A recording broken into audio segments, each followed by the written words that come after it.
mainly seen as the hewers of wood and the gatekeepers, the cooks and the house helps, headed the clarion call to arise to the faith of their greatness, and today are major players in the boardroom of the Nigerian socio-political enterprise. No longer do they keep their heads down. No longer do they play second fiddle to anyone. Rather, they are doers and as aspirational as their counterparts elsewhere. Today, our children are scoring and breaking academic records all over the world, thus proving that public education, when properly managed, can produce the best among us.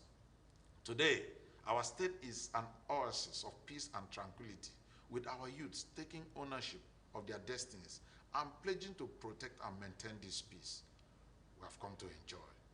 Certainly, it has been 35 years of God's immeasurable blessings, grace, and favor. To God alone be the glory. It has been 35 years of God's invisible hands at work, directing our steps and ordering them according to his designs. We owe him our eternal gratitude. Let me use this opportunity to thank our former military president, General Ibrahim Babangida, retired, GCFR, for granting us this piece of godly real estate, and all the past leaders for passionately dedicating their time, energies, talents, and skills in shaping, distilling, and projecting the ethos and values that have helped shape our growth, identity, and development. Fellow Akwa Ibomites, for over 7 years out of the 35 years of our creation, it has pleased God to use me as an instrument in the enlargement of our developmental coast. It has pleased God to keep me on the saddle as the governor of this state, especially at a time such as this. Today, I'm proud to say with utmost confidence and sincerity that together we have rewritten the Akwa Ibom story across sectors, across senatorial districts, and across federal constituencies. The Akwa Ibom story has become a national story, the story of a leadership that, while attending to the needs of today, is equally looking beyond the immediate to focus on what is lasting and sustainable. Let me pay special thanks and appreciation to my dear fellow Akwa Ibomites for your support, constructive engagement, the encouragement, and your understanding in the course of the last almost 8 years that we have prayed together, worked together, toiled together, dreamed together, did together, and achieved great things for our state together. I salute you, and I thank you deeply and passionately from the depth of my heart. My fellow Akwa Ibomites, in the course of my campaigns, both in 2015 and 2019, respectively, I made key campaign promises.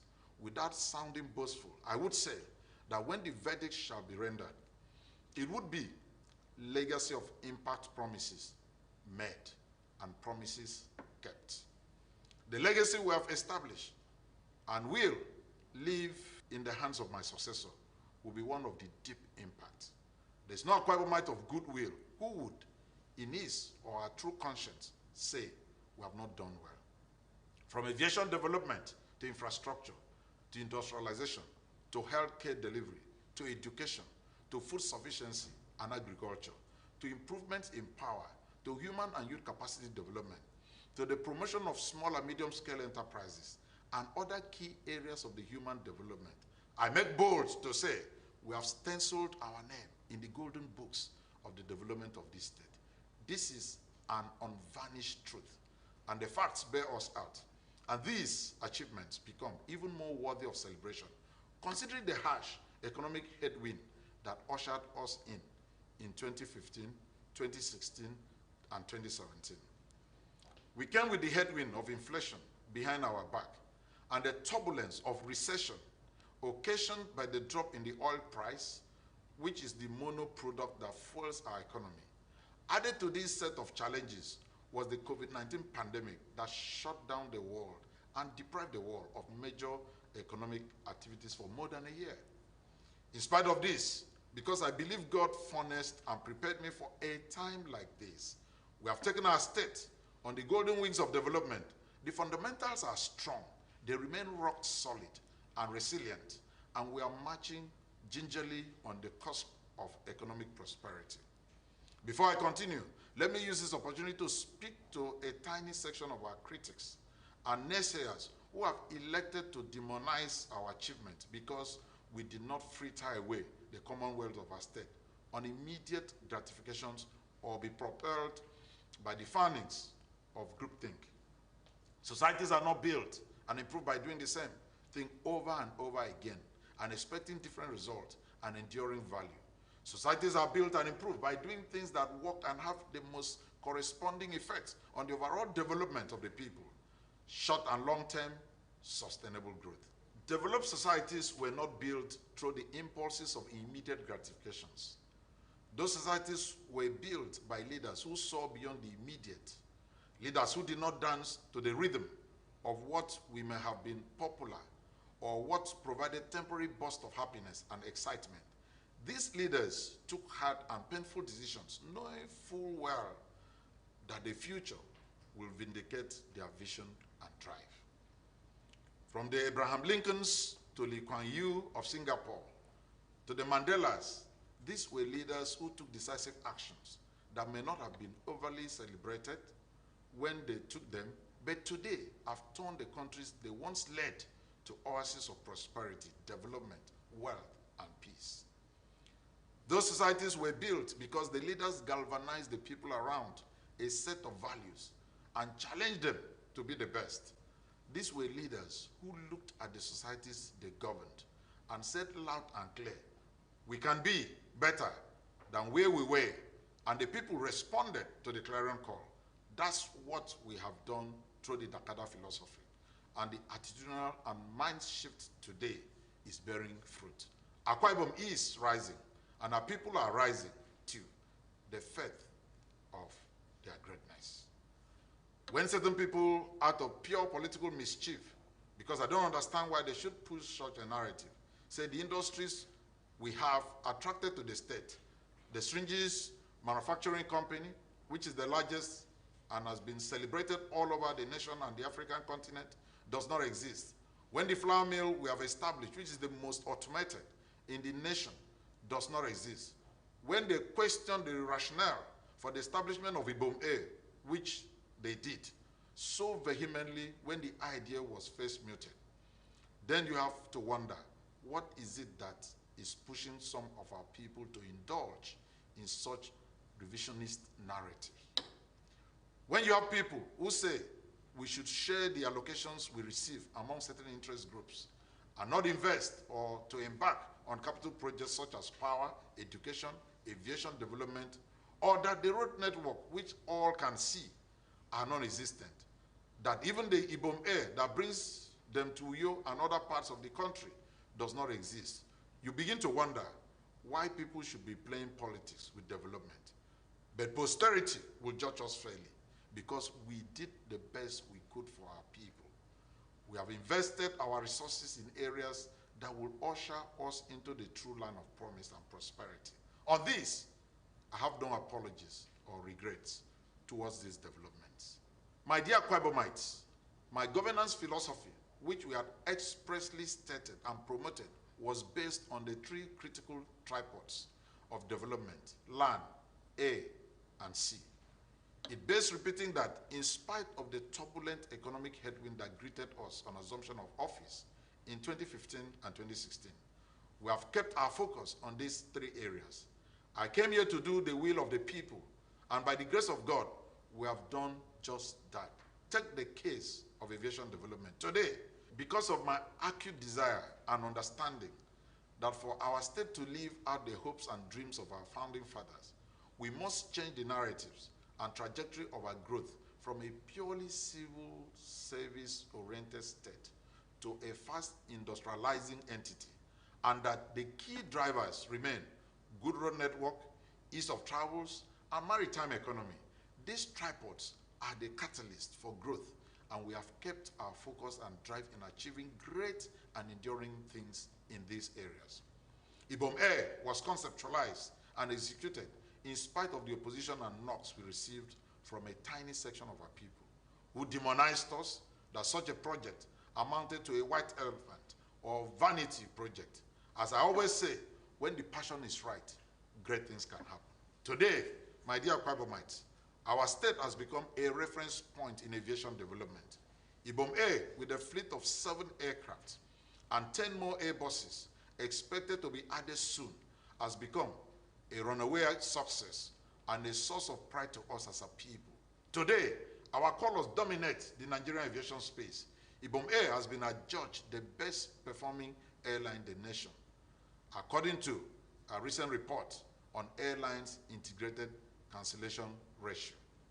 We are embarking on a total aviation development with the longest taxiway in the nation, the first maintenance, repair, and overhaul hangar facility in Africa, due for commissioning before the end of this year, and the most modern and intelligent international terminal, also due for commissioning soon. We have created jobs for thousands of people, trained our youths in various aspects of the aviation industry, enhanced value chain, and in the process, achieved one of the cardinal objectives of our campaign, wealth and job creation. On aviation development, it has been promise made and promise kept. The impact of this legacy is being felt nationwide. The cardinal plank of our campaign in 2015 was the urgent need to industrialize this state and remove the toga of purely civil service-oriented state from our profile. A technical committee to attract foreign direct investments to achieve this grand desire was instituted shortly as I was sworn in. Today, we have changed the narratives as our state now boasts of over 25 fully functional industries, such as the largest syringes manufacturing company, the Jubilee Syringes, which today produces the best syringes for our healthcare needs across the country and some parts of Europe. We have created thousands of jobs for our people, provided avenues for distributors, and of course, the value chain.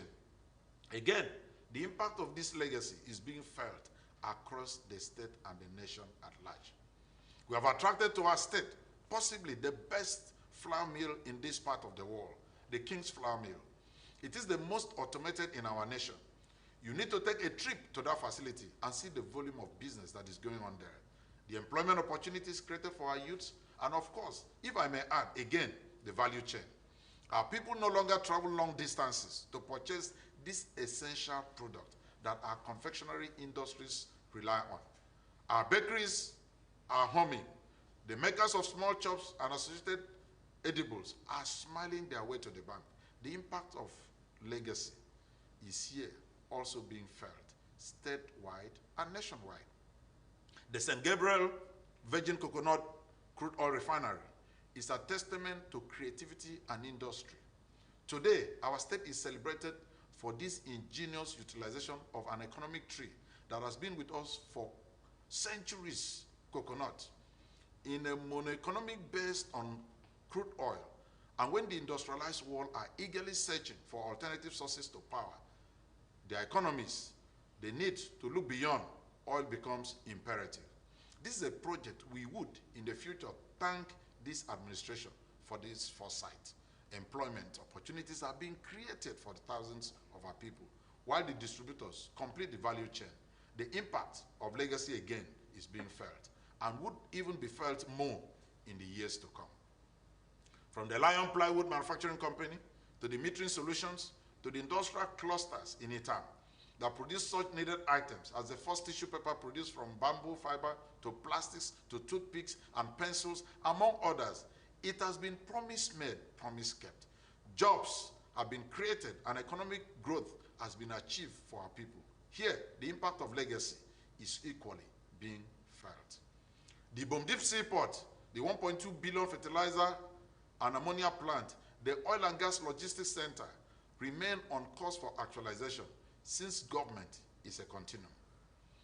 From my inaugural address in 2015 and subsequent speeches, I have maintained and often stated that developed societies such as the United States rose from post-Second World War and elected a president in Dwight Eisenhower who saw the urgent and critical need to link America with a continental network of roads to help stimulate the economy and make for easier movement of goods and services. I told our people that I will, to the full extent of funds available, attempt to replicate same here, even as a subnational. Fellow Okwabomites, I stand here to report that on these We have done exceedingly well. Akwa Ibom State today, I can boast and beat my chest to it, has one of the most world-class network of economically viable roads constructed and commissioned by this administration. From the Victor Ota International Airport, where you are welcomed into the state capital with an 8-lane world-class highway currently under construction, to the 10-lane Third Ring Road, Idonsenka and Clement Tison Highway, which was commissioned yesterday, a spectacular work done by an indigenous contractor, Hensec Integrated Services Limited. Our infrastructural drive is a testament to our passion and drive for excellence. The Third Ring Road, with fountain that compares to spectacular fountains at Bellagio Hotel in Las Vegas, helps cut traffic by half through the city center, from Oron Road to Waniba, to Nongudo in Ibesikpo, Asutan local government area. The city can be accessed seamlessly. The value of lands in the adjoining communities has shot up appreciably, and wealth is being created. Numerous businesses are springing up as well. The measurable impact of legacy is being felt in this regard too. The Uyui-Korekbene Road, a world-class road done by Julius Berger, which we met at less than a kilometer, has been completed and commissioned. Today, the volume of businesses around that corridor has brought joy to the people. The ease of traveling to the eastern part of the nation has been made manifest, thus bringing joy to traders and other people who desired a good road in that important economic corridor. The 29-kilometer Douala-Ndonoyo-Etinan Road will be commissioned on Monday, September 26, by our former president, General Olusegun Obasanjo, retired, GCFR, complete with the best cable bridge in this part of the nation. Last year, former President Obasanjo also had helped commission the longest flyover bridge in this part of the nation, the Ikoroku-Ikono flyover. All over the 3 senatorial districts, we have constructed numerous roads, most of which were commissioned in the course of our 35th anniversary program. Areas and communities that were hitherto cut off in Ikoroku-Ekpene, Oruanam, Eket, and Uyo senatorial districts have been linked with world-class roads, thus helping stimulate the movement of goods and services. I was touched and almost moved to tears recently when the people sent me a text thanking us for the road we built in Oborokara and Toidino, Ekwerewazu Road, with 2 bridges, which before we intervened was a death trap, with children sometimes drowning on their way to school because of the broken bridge. Today, that road links people from Oborokara to Ekwerewazu in Abia State, and goods and services are being exchanged. We are touching lives because this was what we promised. The legacy of impact is being felt here too, and we give God all the glory.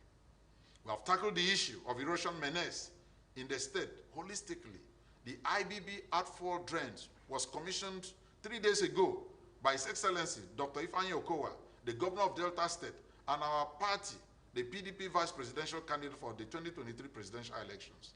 This huge project executed by this administration in collaboration with the World Bank has helped deflood a major section of our state that connects the state secretariat and the adjoining communities, thus improving the quality of life of the people. Like the Nsikado flood control project that we had commissioned some years back, which has eased the flooding we used to experience on that major road. Let me state here that what we have buried underground, the billions would stand us out in future as a government that came to change the quality of lives of our people and invest in areas that bring lasting impact. The glittering 21-story Dakada Towers signpost our desire to open our state to more investors by providing conducive and intelligent structure that meets the standard associated with modern office spaces. The Dakada Towers, the tallest in the Niger Delta region today, and the 7th tallest in the nation, has enhanced our skyline and currently attracted numerous companies, including those in the oil and gas industries, to our state. The Market Square, located in the once abandoned Tropicana, which was a den for snakes and other reptiles today, is one of the most visited facilities in this state. The shopping mall can compare with any such facility elsewhere. Families now take their children there for shopping, leisure, and other social interactions. This project, it bears repeating, was once abandoned. In the area of agriculture and food sufficiency, I make bold to state that we have made our staple foods readily available for our people at an affordable rate. One of the key elements of Abraham Maslow's hierarchy of needs is food security. To add verve to this, the first set of tasks I performed upon being sworn in was the inauguration of a technical committee on agriculture and food sufficiency. A directorate of agro-like investment was established and domiciled in the office of the governor to ensure that the vision was implemented to the letter. Today, because we desire to have food security for our people, garri, rice, tomatoes, and other produce long thought not suitable for our environment are being produced and made available for our people through the greenhouse technology. The rice mill in Inilowu government area is producing the Bomagricon rice.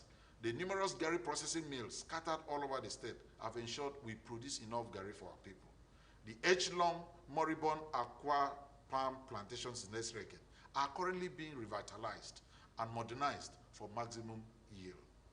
We have since encouraged our farmers to return to cocoa farming, and today, through our support, we have regained our status as a major cocoa producing state in the nation. We have planted coconut plantations in Eastern Obolom, Barenin, Okobo, and other places to provide the raw materials needed for our virgin coconut crude oil refinery. The Bonfadama Microfinance Bank we established to give interest-free loans to our farmers and to strengthen the spirit of agricultural enterprise has yielded commendable fruit. Our farmers have expanded their businesses, and reflection of this is seen from the abundance of our staple food items at affordable prices. Today, food security has been achieved, and this again is promise made and promise kept. In the education and human capacity development, we have, without sounding boastful, provided conducive environment for our children to study and be prepared for the 21st century world defined by ideas, skills, and talents. Through direct interministerial labor, in conjunction with SUBEP, we have constructed, remodeled over 4,000 school blocks, provided science equipment and other needs for our children. Education remains free up to secondary school level, and we are still paying over 700 million naira WAEC fees for our indigent students, so no one would be left behind educationally.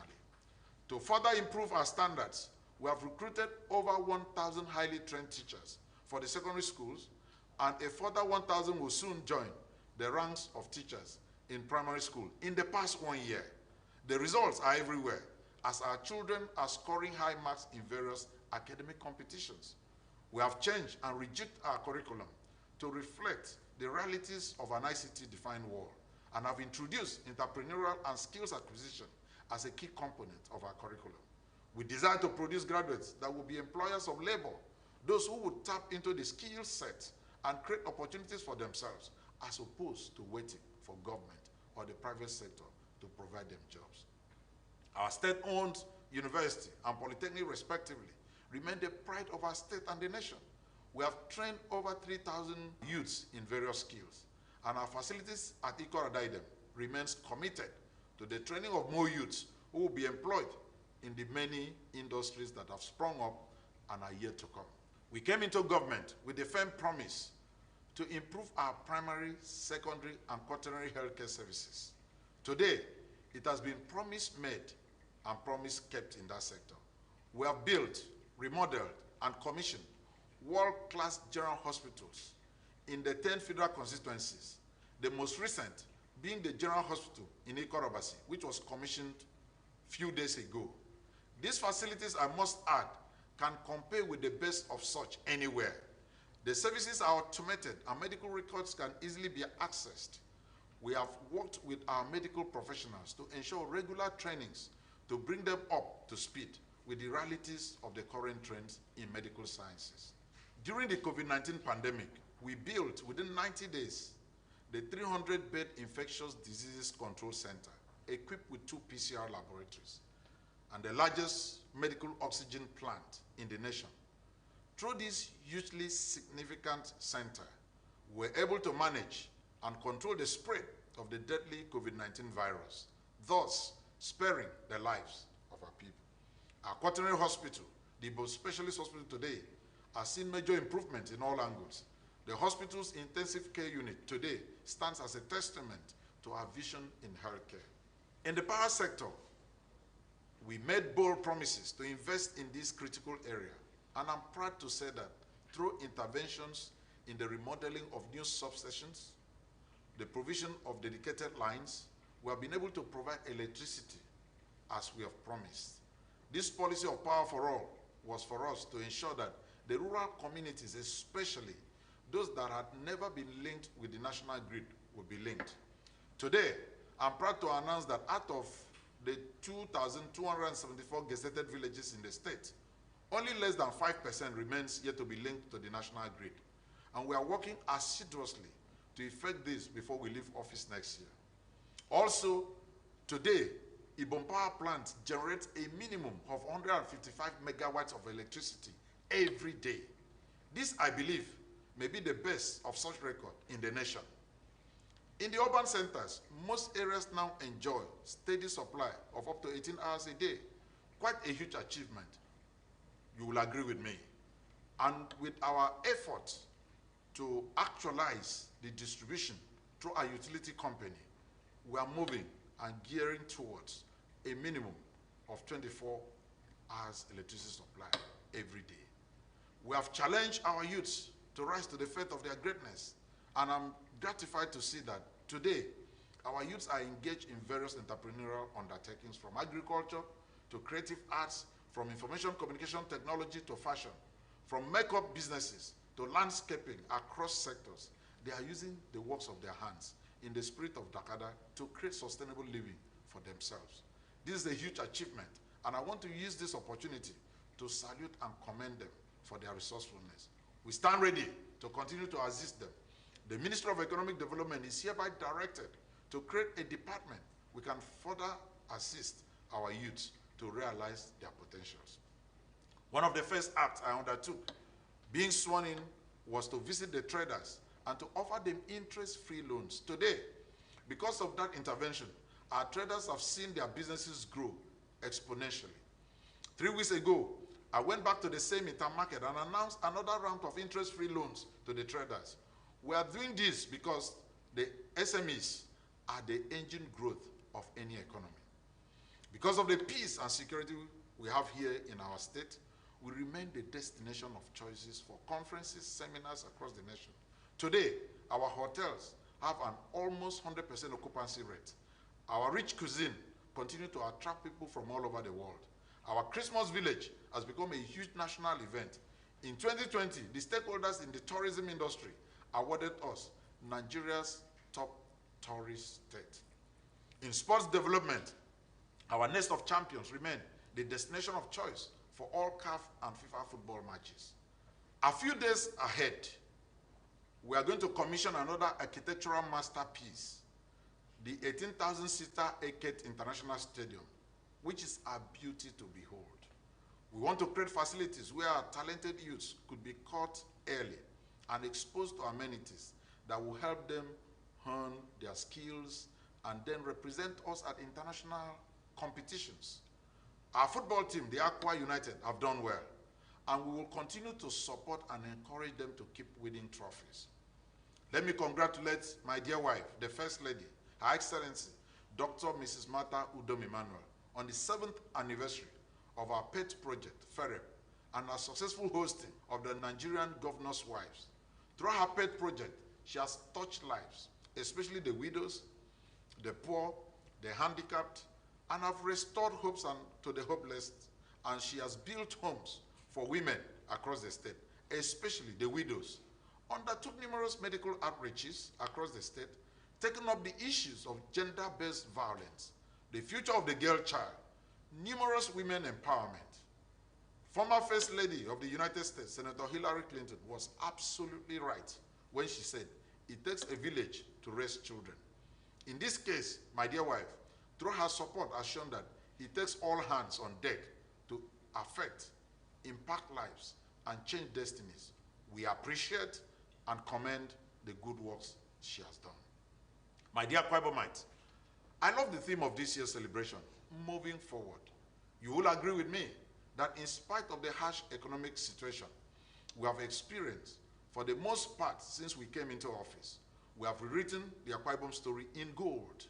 We have changed the narratives of our development and our state. Our youth have arisen. Our women have arisen. Our elders have more hope than the state they saw at discretion, as is rising in leaps and bounds, and that the future and the fundamentals of growth remain strong and resilient. It was Benjamin Franklin, one of the founding fathers of the United States, who, when asked by a lady at the end of deliberations on the new constitution on September 18, 1787, if what they had agreed on was a monarchy or a republic, Benjamin Franklin, without hesitation, answered, "A republic if you can keep it." My dear Akwa Ibomites, in the last 7 years plus, we have ensured that you have peace in this state and that the security of life and property remain our first business of government. Our people are no longer being kidnapped or are politically motivated assassinations, the norm as it used to be.